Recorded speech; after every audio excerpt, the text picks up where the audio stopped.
Hello there, Alton Brown here. Let's talk about carbs, the most debated foods on our plates. Bread, rice, and soda. The great carb debate is everywhere, at family dinners, in magazines, and online. We won't pick sides. Instead, we'll explore the facts, history, and science behind these foods. By the end, you'll be ready to make your own informed choices. Let's get cooking. What is a carbohydrate? Simply put, it's one of the main nutrients our bodies use for energy. Think of it as fuel, like gasoline for a car. There are two main types: simple carbs, like sugar in soda, and complex carbs, like those in bread and rice. Simple carbs give quick energy and fast crashes. Complex carbs provide steady, lasting fuel. That's the key to understanding bread, rice, and soda. Bread, the staff of life, has been a staple for millennia. From ancient flatbreads to modern loaves, it's woven into our history. Yet today, it's often questioned due to modern processing. Traditional breads offer nutrients lost in refined versions. Sourdough and whole grains provide healthier options. Bread's story is complex, blending tradition and choice.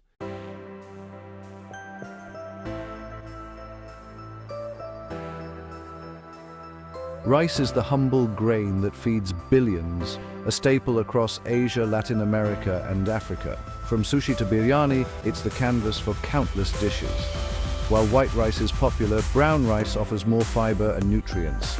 The debate continues, but rice remains a vital part of global diets. Soda is the sugary elephant in the room, a modern invention, not a staple like bread or rice. It's pure liquid sugar, offering no nutrition, just empty calories. Its rapid sugar hit can strain your body and is linked to health risks. Soda's everywhere, but it's time we pay attention. Bread, rice, and soda, three carbs, each with a unique story and impact. Lumping them together is like calling a bicycle and a race car the same. Our mission: go beyond the headlines, compare their nutrition, and see how they truly affect us. Let's cut through the noise and build a better relationship with carbs, based on understanding, not fear. Carbohydrates are your body's main source of energy. Think bread, rice, and soda. When you eat them, your body breaks them down into glucose, fueling everything from your heart to your brain. Each food delivers glucose differently. Bread slowly, rice faster, soda almost instantly. It's not about good or bad carbs, but how they power your body's engine.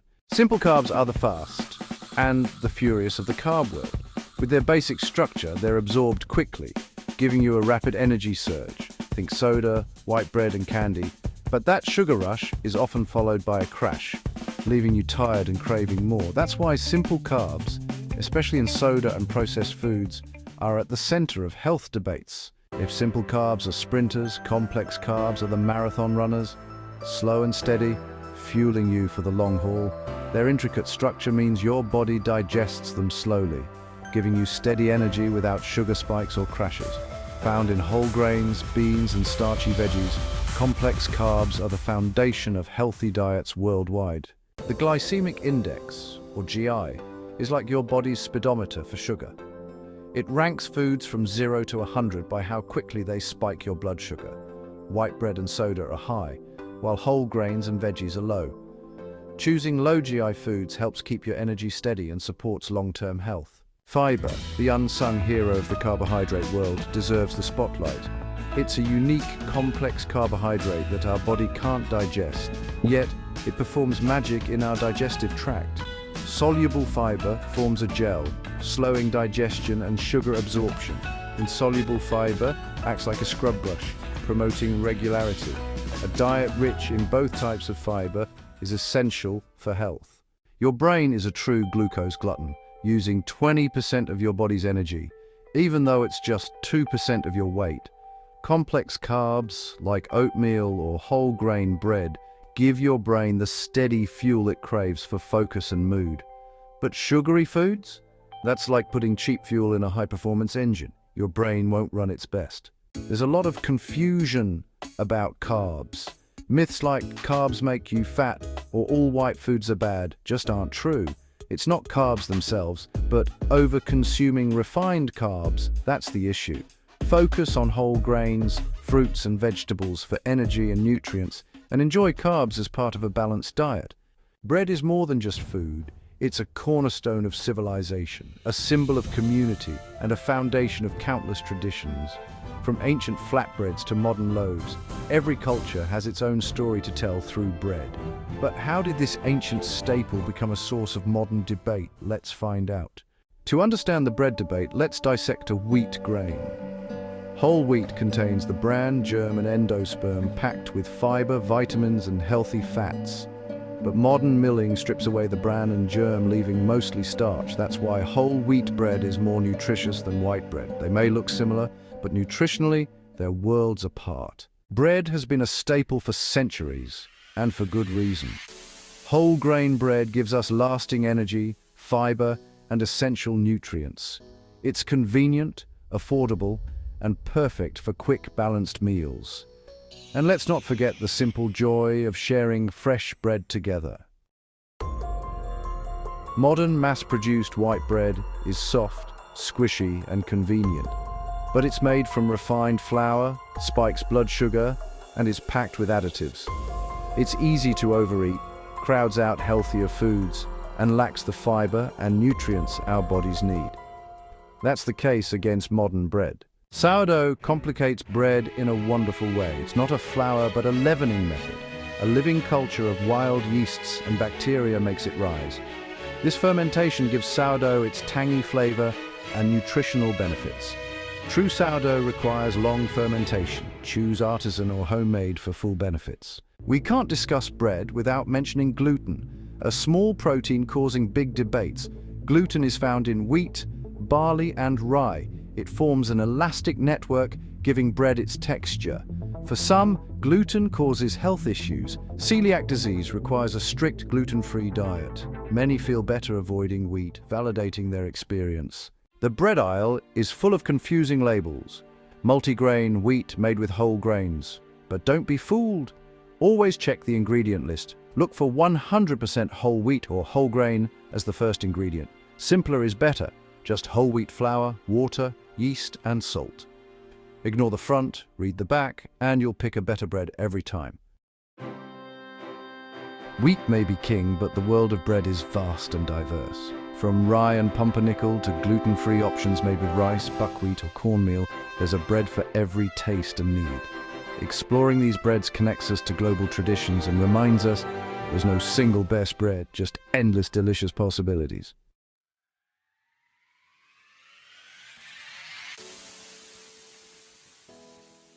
So, after putting it under the microscope, what's our final verdict on bread?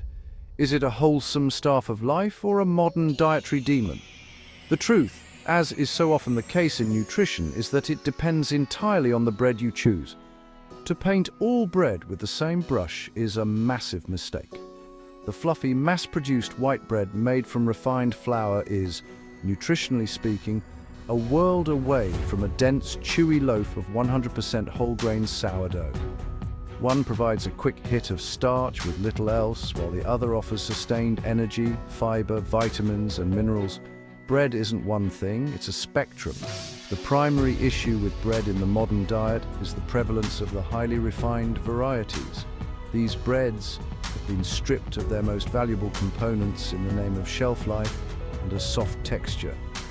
Their high glycemic index and low fiber content can contribute to the blood sugar roller coaster, making them a poor choice as a dietary staple, especially when consumed in large quantities. The controversy surrounding bread is largely a controversy surrounding industrial food processing and what we have traded for convenience. The convenience of a soft, long-lasting loaf has come at the cost of nutrition and metabolic health for many. However, to banish all bread from your diet out of fear would be to miss out on a convenient, affordable, and potentially very nutritious food. A good quality bread, one that is made from 100% whole grains and has a short, simple ingredient list, can be a fantastic source of complex carbohydrates, fiber, and essential nutrients. It can serve as the foundation for a quick, balanced, and satisfying meal. For most people who do not have celiac disease or a specific sensitivity, there is no scientific reason to avoid bread. The goal should be to upgrade your loaf, not to eliminate it entirely. Ultimately, bread is a carbohydrate of convenience and controversy. Its convenience makes it a beloved staple, but the controversy surrounding its modern forms requires us to be mindful consumers. The power is in your hands. By learning to read labels, by choosing whole grains over refined, and by understanding the difference between a real sourdough and a fake one, you can make bread a healthy and enjoyable part of your life. It's about making a conscious choice in the bread aisle, opting for quality over mere convenience, and restoring bread to its rightful place as a nourishing and not just filling part of our diet. Let's travel east to rice, a staple for over half the world's population, from Southeast Asia's paddies to South America's plains. Rice isn't just food, it's life, culture, and community for billions. From sushi to biryani, risotto to paella, rice is the silent hero of global cuisine. White rice and brown rice start as the same grain, but brown rice keeps its bran and germ, packed with fiber and nutrients, while white rice is stripped down to just the starchy endosperm. Brown rice is the whole, nutrient-rich option. White rice is softer, lasts longer, but loses most nutrients. Which will you choose? Rice is a reliable, affordable source of energy for billions worldwide. Naturally gluten-free, it's a safe staple for many diets. Brown rice adds fiber and minerals supporting digestion and health. Versatile and easy to prepare, rice fits any meal, making it a practical, inclusive choice for every kitchen.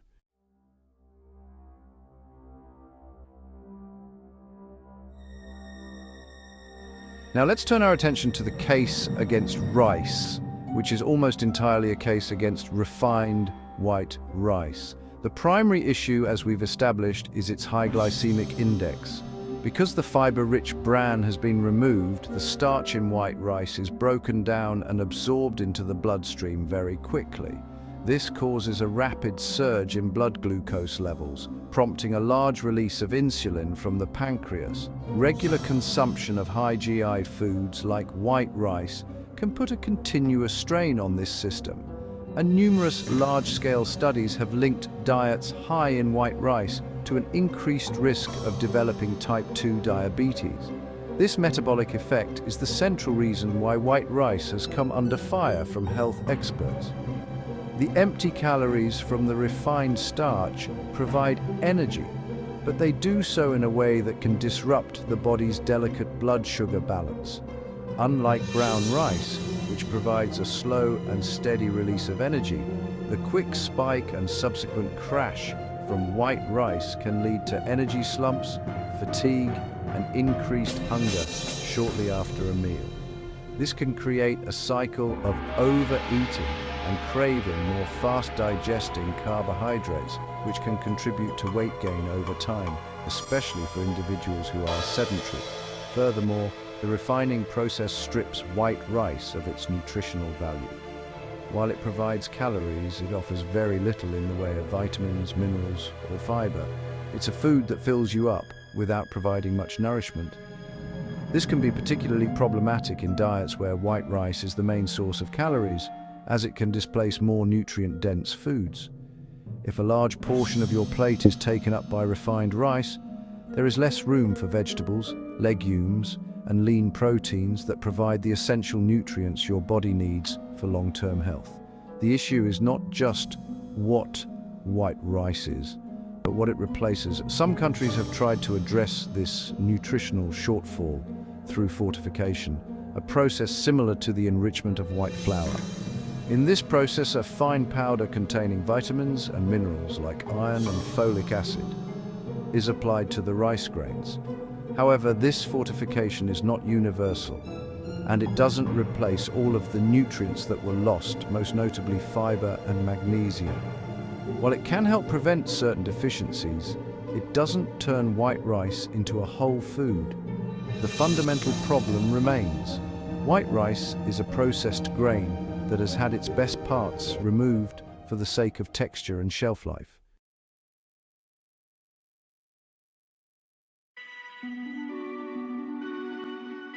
In recent years, a new concern has entered the rice debate, and it's a serious one: arsenic. Arsenic is a heavy metal that is naturally present in soil and water. The rice plant is particularly efficient at absorbing arsenic from the environment and storing it in its grain. As a result, rice can have significantly higher levels of arsenic than other grains. Long-term exposure to inorganic arsenic, the more toxic form, has been linked to an increased risk of various health problems, including certain types of cancer and cardiovascular disease. This has led to concern and confusion among consumers about the safety of eating rice. It's important to understand where the arsenic is concentrated in the grain. Studies have shown that arsenic tends to accumulate in the outer bran layer. This means that brown rice, because it retains its bran, can have higher levels of arsenic than milled white rice. This presents a frustrating nutritional paradox. The part of the rice that contains most of the fiber and nutrients is also the part that can contain more of this potential contaminant. This has left many health-conscious consumers wondering whether they should switch from brown rice back to white rice to reduce their arsenic exposure. So, what's a rice lover to do? Fortunately, there are several steps you can take to significantly reduce the arsenic content in your rice without having to give it up. The cooking method makes a huge difference. The traditional method of boiling rice in a large amount of water, a ratio of about 6 to 10 parts water to 1 part rice, and then draining the excess water, can reduce the arsenic content by up to 60%. Rinsing your rice thoroughly before cooking also helps. Soaking the rice for several hours or overnight before cooking can be even more effective. These simple steps can dramatically lower your exposure. It's also worth noting that the amount of arsenic can vary depending on where the rice is grown. For example, rice from certain regions, like California, tends to have lower arsenic levels than rice from other areas. Some varieties, like basmati and jasmine rice, also tend to be lower in arsenic. The key here is not to panic, but to be informed. You don't need to eliminate rice from your diet. By choosing your rice carefully, rinsing it well, and cooking it in plenty of water, you can continue to enjoy this global staple while minimizing your risk. It's about being a savvy cook, not a fearful one.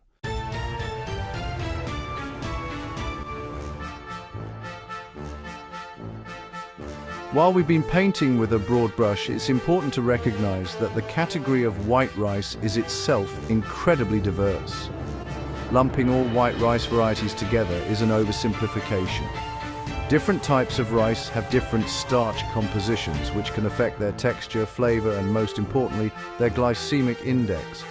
Understanding these nuances can help you make better choices, even within the world of refined rice.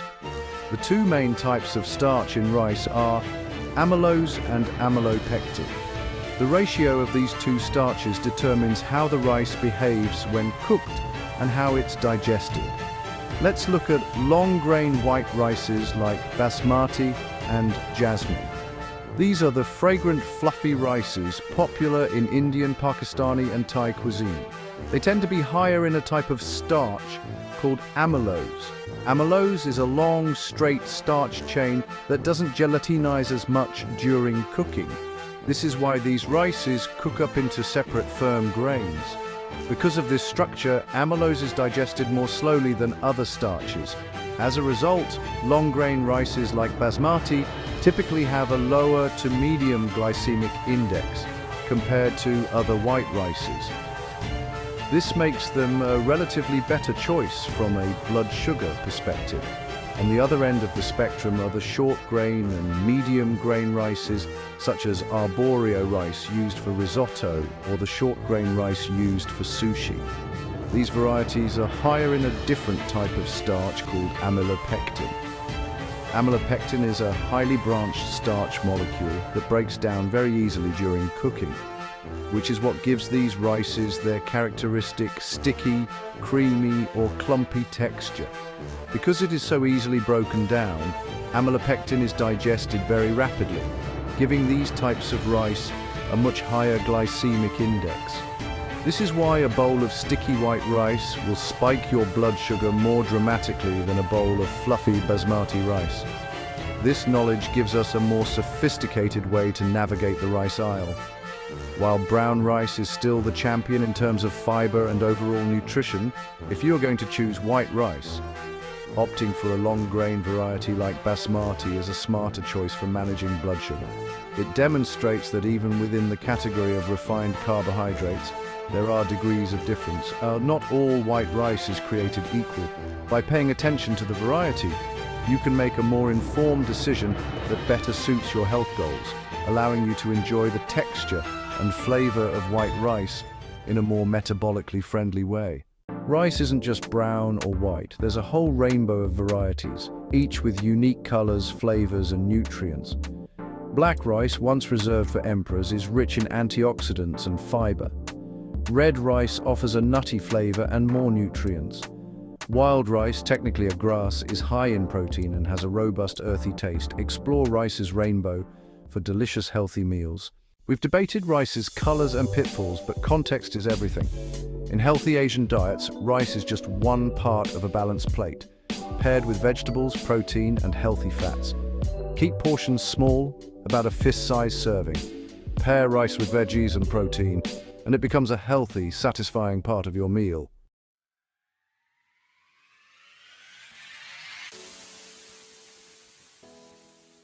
After steaming, boiling, and examining it from every angle, what is our final verdict on rice?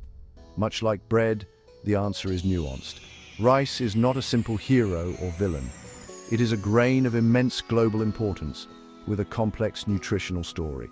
Its role in your diet depends heavily on the type you choose, the amount you eat, and the company it keeps on your plate. To dismiss all rice as an unhealthy carb is to ignore the dietary staple that has nourished billions of people for millennia and to overlook the significant nutritional differences between its many forms.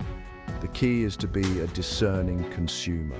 The primary health concerns surrounding rice are squarely focused on refined white rice, particularly the high glycemic, short-grain varieties, when consumed in large quantities as a dominant part of the diet.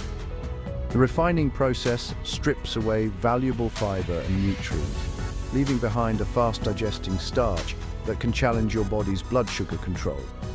For sedentary individuals whose diets are already high in processed foods, adding large portions of white rice can certainly contribute to metabolic problems. The controversy is real, but it is specific. It is not an indictment of the entire rice family.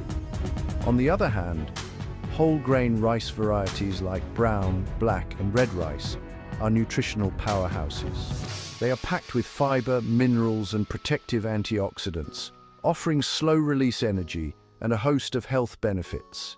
Even within the world of white rice, choosing lower GI options like basmati and pairing it with vegetables and protein can make it a perfectly acceptable part of a healthy, balanced diet. The arsenic issue is a valid concern, but it can be effectively managed with smart sourcing and proper cooking techniques, allowing you to reap the benefits of rice while minimizing the risks. Ultimately, rice is a foundational food for a huge portion of humanity, and it can absolutely have a place in a healthy modern diet. The goal is not to eliminate it, but to elevate it.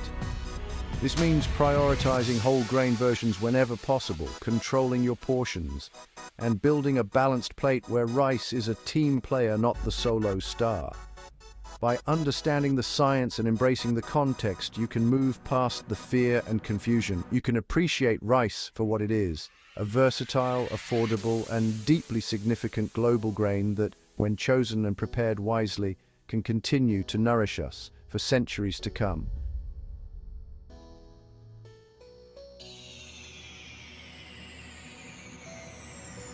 Now we turn our attention to the final and most controversial contender in our carbohydrate showdown: soda. Unlike bread and rice, which have nourished humanity for thousands of years, soda is a thoroughly modern invention, a product of chemistry and commerce. Its story begins not in ancient fields, but in 19th century pharmacies, where fizzy-flavored waters were first concocted and sold as health tonics, purported to cure a variety of ailments. From these medicinal origins, a commercial juggernaut was born. Clever marketing and industrial-scale production transformed these bubbly beverages from a novelty into a daily habit for millions, and eventually billions of people around the world. The rise of soda to global dominance is, honestly, a marvel of modern business and logistics. In just over a century, brands like Coca-Cola and Pepsi have become some of the most recognized on the planet. Their logos more familiar to some children than the names of local plants or animals. These sugary drinks have penetrated every corner of the globe, from bustling metropolises to remote villages, often becoming a symbol of Western culture and modernity. The sheer ubiquity of soda is staggering. It is available in supermarkets, convenience stores, restaurants, vending machines, and movie theaters, making it an ever-present and easily accessible choice for hydration and refreshment. This global saturation was driven by a few key factors. The development of bottling and canning technology allowed for mass distribution and a long shelf life, making soda a convenient, portable beverage. Aggressive and sophisticated advertising campaigns created powerful emotional connections with consumers, associating these drinks with happiness, youth, and fun. The consistent, sweet flavor was engineered to be highly palatable and refreshing, hitting the bliss point that keeps people coming back for more.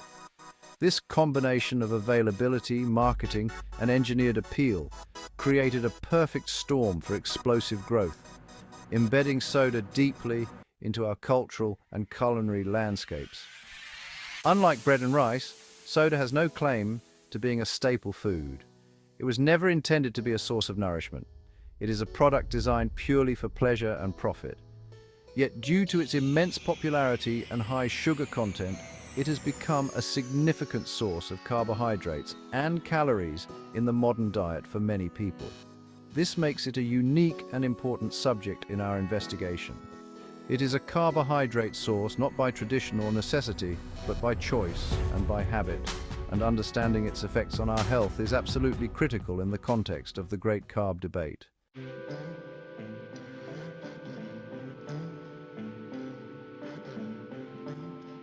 So, let's pop the top on a can of soda and take a closer look at what's actually inside.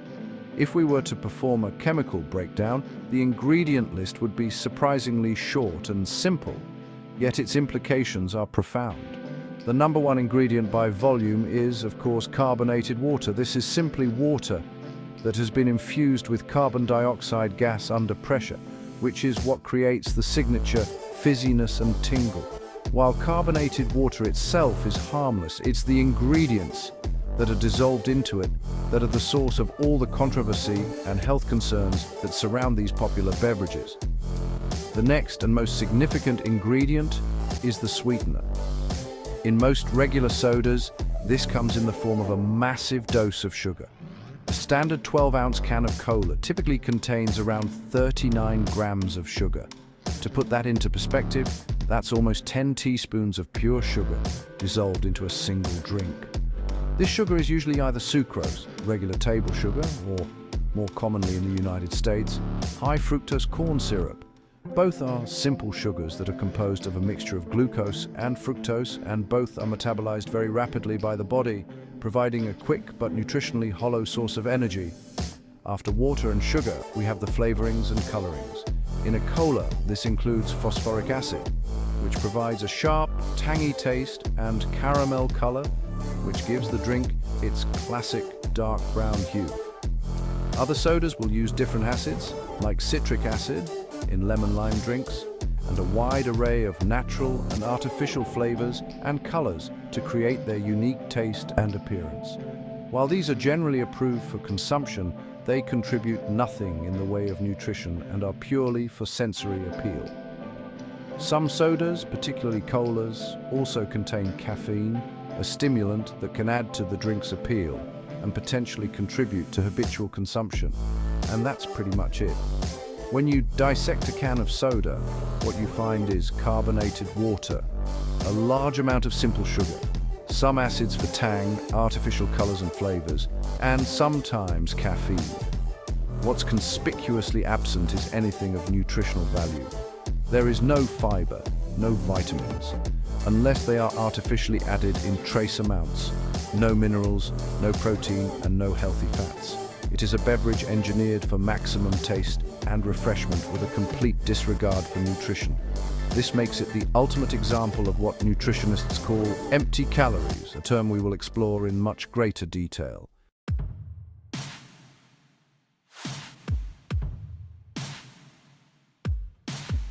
Now we get to the core of the issue. How does the body handle the massive, rapid influx of sugar from a can of soda? I call it the sugar tsunami because that's truly what it is, a giant wave of liquid carbohydrates that hits your system all at once. When you drink a soda, the simple sugars, glucose and fructose, require almost no digestion. They are absorbed directly from your small intestine into your bloodstream with incredible speed. Within minutes, your blood glucose levels begin to skyrocket, far more rapidly and dramatically than they would after eating a complex carbohydrate like brown rice, or even a refined solid food like white bread. This sudden surge of glucose in the bloodstream sounds an alarm in your body. Your pancreas springs into emergency mode, releasing a large quantity of the hormone insulin. Insulin's job is to manage blood sugar by helping to move the glucose out of the blood and into your cells to be used for energy. With a massive amount of sugar from a soda, the pancreas has to work overtime, pumping out insulin to deal with the flood. This leads to the classic sugar high, a temporary burst of energy as your cells are force-fed glucose. However, this high is short-lived and comes at a significant metabolic cost. The problem with this tsunami is the crash that inevitably follows. The large insulin surge is often an overreaction. It does its job too well, clearing so much glucose from the blood that your blood sugar levels plummet, falling below normal. This is the dreaded sugar crash. It can leave you feeling tired, irritable, shaky, and mentally foggy. What's more, this low blood sugar state often triggers intense cravings for more sugar as your brain and body signal that they need to bring their energy levels back up, creating a vicious cycle of sugar consumption, crashes, and more cravings. Over time, repeatedly subjecting your body to this sugar tsunami can have serious consequences. The constant demand on the pancreas to produce large amounts of insulin can wear it out. Your body's cells can also start to become deaf to insulin's signal, a condition known as insulin resistance. This is a major stepping stone on the path to developing metabolic syndrome and type 2 diabetes. The way the body responds to the liquid carbs in soda is fundamentally different and far more stressful than its response to the carbohydrates found in whole foods, placing soda in a uniquely hazardous category.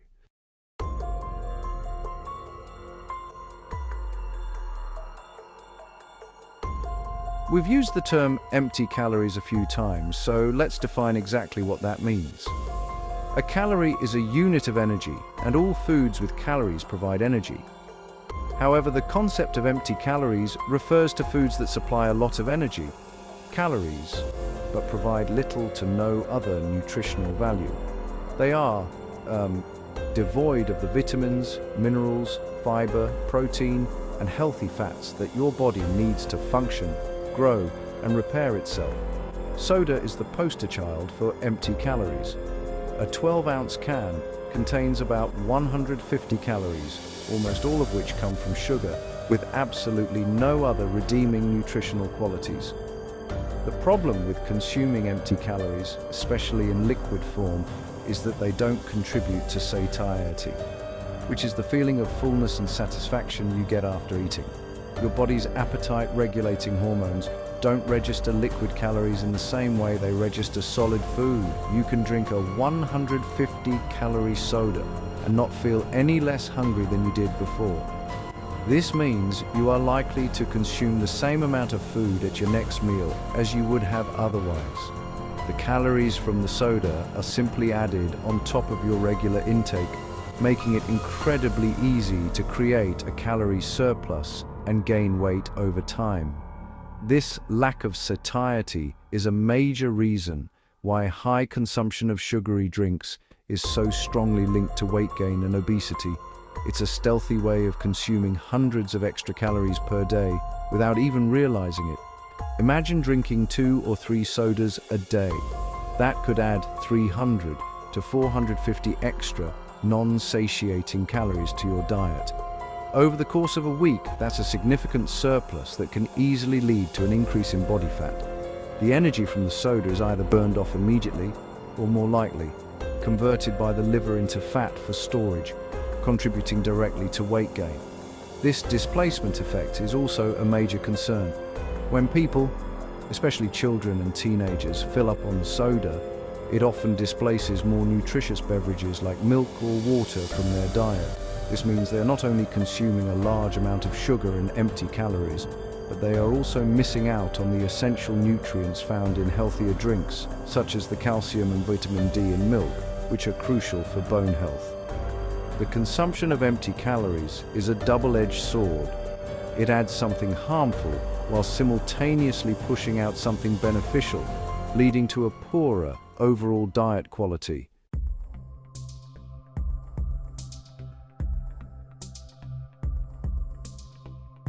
While the sugar content is rightfully the main villain in the story of soda, it's not the only component that raises health concerns.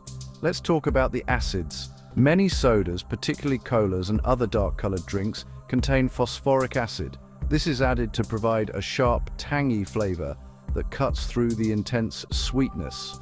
While phosphoric acid is a naturally occurring substance and is found in many foods, the high amounts present in soda can be problematic. A diet high in phosphoric acid and low in calcium has been linked in some studies to a lower bone mineral density, potentially increasing the risk of osteoporosis, especially in women. Furthermore, both phosphoric acid and the citric acid found in many fruit-flavored sodas are highly corrosive to your teeth. Every time you take a sip of soda, you are bathing your tooth enamel in a highly acidic solution. This acid can erode and weaken the enamel, which is the hard protective outer layer of your teeth. Once the enamel is weakened, your teeth become much more susceptible to decay and cavities, a problem that is compounded by the high sugar content of the drink, which feeds the harmful bacteria in your mouth that produce even more acid. This combination of acid and sugar is a perfect recipe for dental disaster. Then there are the artificial colors and flavorings. While the natural flavors listed on a can might sound wholesome, this is often a catch-all term for complex chemical mixtures designed in a lab to mimic certain tastes. The artificial colors, such as the caramel color used in colas, have also come under scrutiny. Some types of caramel color are produced using ammonia and sulfites, a process that can create a compound called 4-methylamidazole, or 4-MEI.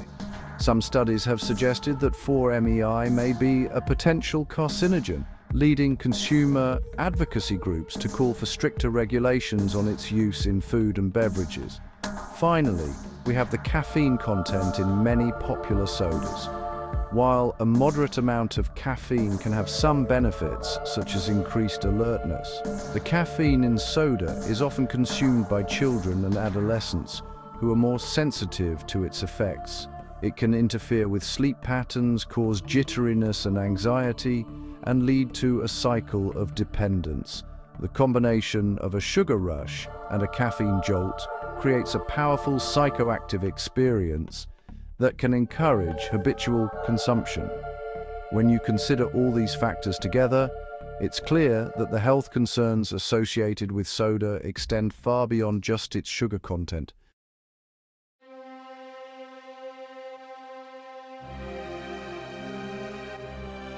The powerful hold that soda has on so many people isn't just a matter of taste, it's a matter of brain chemistry. The combination of ingredients in a typical soda is almost perfectly designed to trigger the reward centers in our brain, creating a cycle that can resemble addiction. When you consume that large dose of sugar, it causes a rapid release of a neurotransmitter called dopamine in a part of your brain known as the pleasure and reward circuit. This is the same brain chemical and the same pathway that is activated by addictive drugs, creating a sensation of pleasure and reinforcing the behavior that led to it. This dopamine hit is a powerful motivator. your brain essentially learns to associate the act of drinking soda with this pleasurable feeling. Over time, it begins to crave that experience again and again. This is why, for many people, the desire for a soda isn't just a casual preference. It can feel like a powerful, almost uncontrollable urge. The brain is sending a strong signal that it wants that reward, that it needs that dopamine release. This learned response can be so strong that even the sight of a soda the sound of it being opened, or the time of day you usually have one can trigger intense cravings. The problem is that over time, the brain can adapt to this repeated stimulation. The dopamine receptors may become less sensitive, a phenomenon known as tolerance. This means that you might need to drink more soda more often to achieve the same level of pleasure and satisfaction that you initially got from a smaller amount. This escalating pattern of consumption is a classic hallmark of addictive behavior. What started as an occasional treat can slowly morph into a daily, multi-can habit that feels incredibly difficult to break, not just because of habit, but because of real changes in your brain chemistry. The addition of caffeine to many sodas can amplify this effect. Caffeine itself is a stimulant that can increase dopamine signaling and has its own addictive potential. The combination of a sugar rush and a caffeine buzz creates a potent 1-2 punch that makes these drinks particularly reinforcing. This is not to say that everyone who drinks soda is an addict, but it helps to explain why so many people struggle to reduce their intake. They are fighting against a powerful combination of sensory pleasure, deep-seated habits, and a brain that has been conditioned to crave the unique chemical reward that only a sugary, fizzy drink can provide.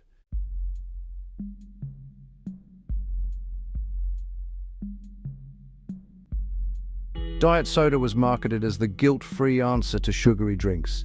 Same fizz, 0 calories. Swapping sugar for artificial sweeteners seemed like a win, especially for those managing weight or blood sugar. But research suggests diet sodas may not be the free pass they appear to be. Artificial sweeteners can confuse our brains, potentially increasing cravings for real sugar and disrupting appetite regulation. There are also concerns about their effects on gut health, though the science is still evolving. Bottom line, water remains the only truly guilt-free beverage.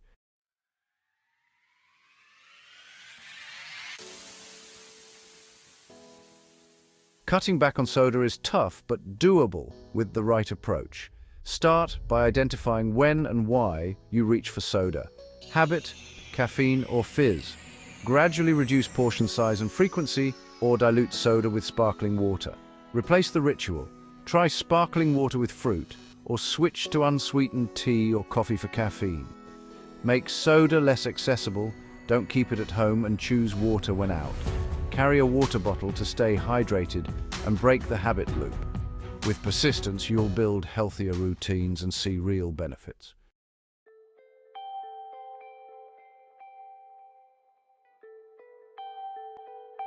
Soda isn't food. It's a sugar-laden treat with no nutritional value. Unlike bread or rice, soda offers only empty calories and health risks. Occasional indulgence is fine, but regular consumption is where the danger lies. Soda should never be a daily habit or a primary source of hydration. Of all dietary changes, cutting soda is one of the most impactful for your health. Swap it for water or unsweetened drinks to make a real difference. Soda is best left as an occasional treat, not a staple.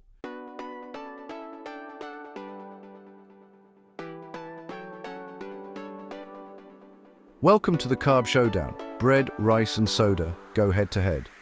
We'll compare them using clear, science-backed criteria: nutrition, blood sugar impact, satiety, lifestyle fit, and cost. Our contenders: whole wheat bread, plain white rice, and regular cola. This isn't about good versus bad, but about understanding strengths and weaknesses. The goal: give you the knowledge to make smart choices for your own health. By the end, you'll know how each stacks up and what works best for you. Let the showdown begin.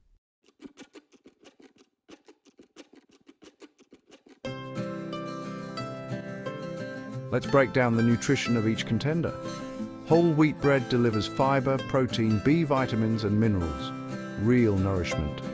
White rice is mostly starch with little fiber or micronutrients. Soda, just sugar and calories, no fiber, protein or vitamins. The gap is huge. Bread nourishes, rice fuels, soda just sweetens. Choosing whole, unprocessed carbs gives your body what it needs. In this round, whole wheat bread is the clear winner. Not all carbs are created equal.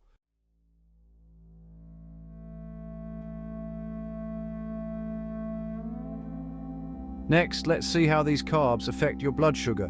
Soda as liquid sugar spikes blood glucose almost instantly, worst for your metabolism. White rice, stripped of fiber, also causes a rapid spike, though not as fast as soda. Whole wheat bread, with its fiber, digests slowly and keeps blood sugar steady. Its medium glycemic index means more stable energy and fewer crashes. Again, whole wheat bread outperforms the others. Soda and white rice lag behind in blood sugar control.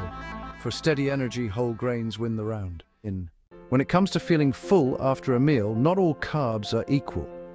Whole wheat bread leads the pack thanks to its fiber and protein, keeping you satisfied longer.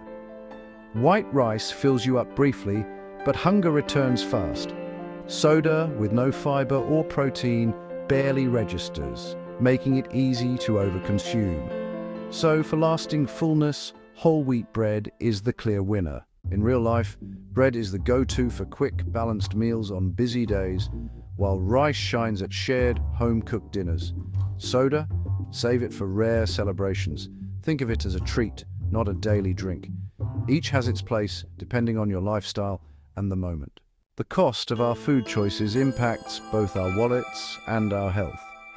Soda and refined carbs may seem cheap now, but their long-term health costs are high. Investing in whole grains may cost more upfront, but it pays off with better health and fewer medical bills down the line. The bell has rung for the final time. Our contenders have been tested and judged. Whole wheat bread is the decisive champion, offering quality nutrition and stable energy. Soda was a total knockout, failing on all fronts. Remember, context is king. Prioritize whole grains and fiber. Build a team of champions with a variety of nutrient-dense carbs. We've explored the world of carbs, bread, rice, and soda, and learned not all carbs are created equal. Lumping them together misses the point. Quality, source, and context matter most. Choose fiber-rich whole foods for lasting energy, and enjoy food with knowledge, not fear.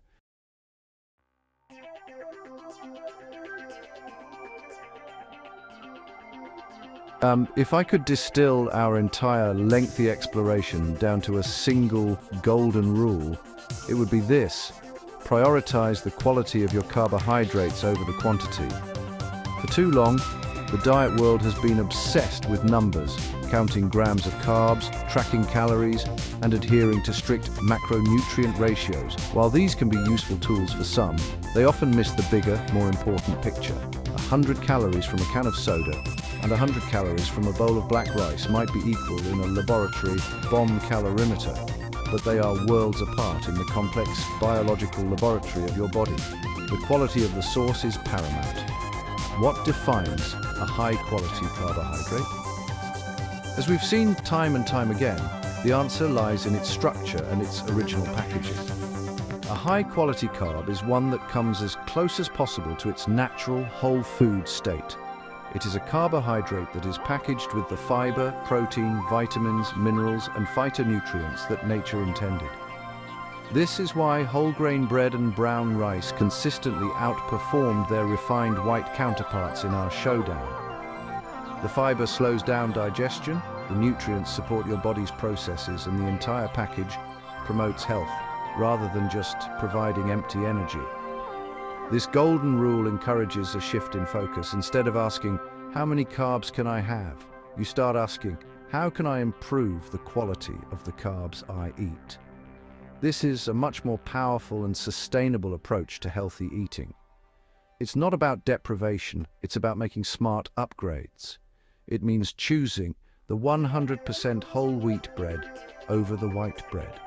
It means trying brown, red, or black rice instead of white. And it most certainly means swapping that can of soda for a glass of water. Each of these choices represents a significant upgrade in the quality of the fuel you are giving your body. This principle of quality over quantity liberates you from the tyranny of obsessive counting. It allows you to focus on eating real, whole foods. When your diet is rich in high-quality, fiber-filled carbohydrates from sources like whole grains, fruits, vegetables, and legumes, you will find that quantity often takes care of itself. These foods are naturally more satiating, so you feel fuller on fewer calories and are less likely to overeat. By focusing on the quality of your carbs, you not only improve your nutritional intake and metabolic health, but you also naturally guide your body toward a healthier quantity. It's the most elegant and effective strategy for long-term success.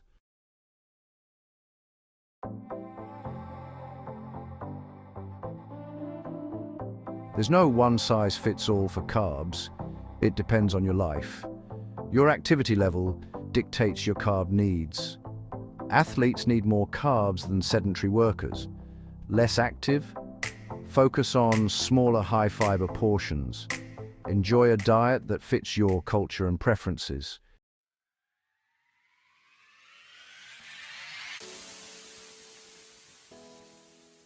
Knowledge is wonderful, but it's only useful when we can apply it to our everyday lives. So let's get practical. How do you take all this information and use it to build a better plate at your next meal? The first and most impactful step you can take is to make vegetables the star of the show. Before you even think about your carb or protein, aim to fill half of your plate with non-starchy vegetables. Think broccoli, spinach, bell peppers, zucchini, cauliflower, and leafy greens. These are packed with vitamins, minerals, and fiber, and they are very low in calories.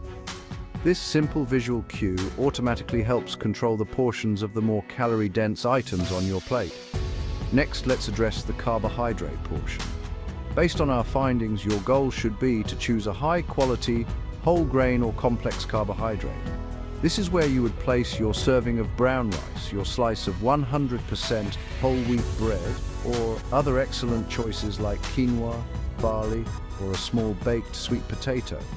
The key here is portion control. Aim for this carbohydrate portion to take up about a quarter of your plate. A serving is roughly the size of your clenched fist. This provides the satisfying, slow-release energy you need without overwhelming your system with an excessive amount of starch.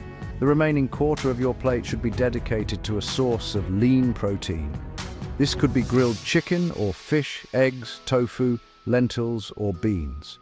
Protein is essential for building and repairing tissues, and it is also highly satiating, working in tandem with the fiber from your vegetables and whole grains to keep you feeling full and satisfied for hours after your meal. This balanced combination of fiber, complex carbs, and protein is the magic formula for stable blood sugar, sustained energy, and excellent appetite control. It's the template for a perfect, healthy, and satisfying meal.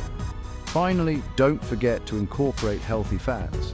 This could be a drizzle of olive oil on your vegetables, a few slices of avocado, or a sprinkle of nuts and seeds. Healthy fats are crucial for brain health and the absorption of certain vitamins, and they also contribute to satiety. This better plate method is a simple, visual, and incredibly effective way to put all our nutritional principles into practice. It doesn't require any complicated counting or measuring. It's an intuitive approach that ensures every meal you eat is balanced, nourishing, and perfectly designed to support your long-term health and well-being.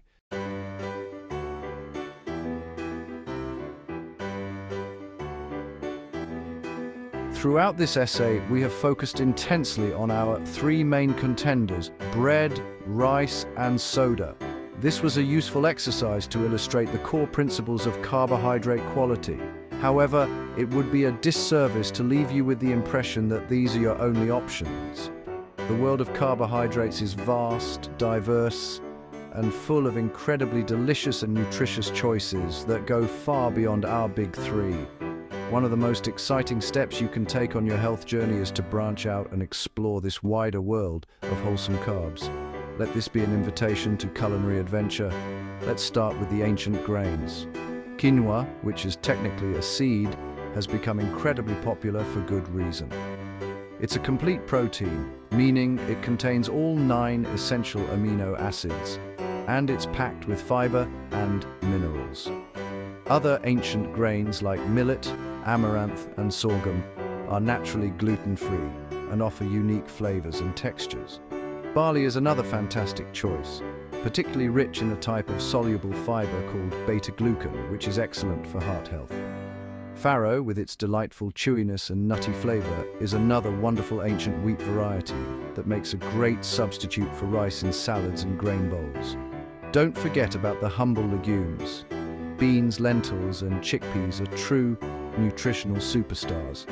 They are a unique food in that they are both a high-quality, complex carbohydrate and an excellent source of plant-based protein and fiber. A single serving of lentils can provide a massive dose of fiber, helping to keep you full, stabilize your blood sugar, and support a healthy gut microbiome. They are also incredibly affordable and versatile, forming the backbone of healthy and delicious cuisines from India to Mexico to the Mediterranean. Incorporating more legumes into your diet is one of the most powerful things you can do for your health. And of course, we have the starchy vegetables and fruits. A baked sweet potato is a powerhouse of nutrition, loaded with fiber and beta-carotene. Other root vegetables like beets, parsnips, and carrots provide carbs along with a wealth of vitamins and antioxidants. Winter squashes like butternut and acorn squash are delicious, satisfying, and full of nutrients. And whole fruits from apples and berries to bananas and oranges provide carbohydrates in a perfect package of fiber, water, and vitamins. By embracing this incredible diversity, you make your diet more interesting, more flavorful, and infinitely more nutritious.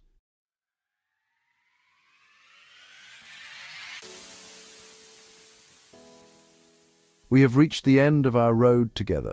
We began with a simple question about bread, rice, or soda, and we have ended with a comprehensive framework for understanding the role of carbohydrates in a healthy life. The great carb debate, as it's often framed in popular media, is a false one. It's a debate that encourages black and white thinking, fear-mongering, and nutritional tribalism. The truth is not found in choosing a side, but in understanding the science and applying it with wisdom and context to your own life. The power to end the debate lies not with a guru or a diet book, but with you. You are now the expert on your own plate. You understand the profound difference between a whole grain and a refined one. You know why liquid sugar is in a class of its own. You can read a food label and see past the marketing claims to the truth in the ingredient list. You have the tools to build a balanced plate that will provide you with steady energy and deep nourishment. You are no longer a passive victim of nutritional whiplash, tossed back and forth by conflicting headlines. You are an empowered, informed consumer, capable of making conscious choices that align with your health goals. This journey is not about achieving perfection. It is about making progress. It's about making one better choice at a time, choosing the whole wheat toast, trying the brown rice, swapping the soda for sparkling water, adding more vegetables to your plate. Every small positive change is a victory. Every meal is an opportunity to practice what you've learned and to invest in your own well-being. Be patient and compassionate with yourself. Building new habits takes time, and the goal is a lifetime of healthy, enjoyable eating, not a short-term, miserable diet. So go forth and eat well. Break bread with friends, preferably the whole grain kind. Savor a bowl of rice as part of a vibrant, balanced meal. And if you have a soda, let it be a rare and mindful treat, not a daily habit. The debate is over. The power is now in your hands. It is your food, your choice, and ultimately your vibrant, energized, and wonderful health. Thank you for joining me on this exploration. Now, if you'll excuse me, I think it's time for me to go make a sandwich on some really good, crusty, whole grain bread.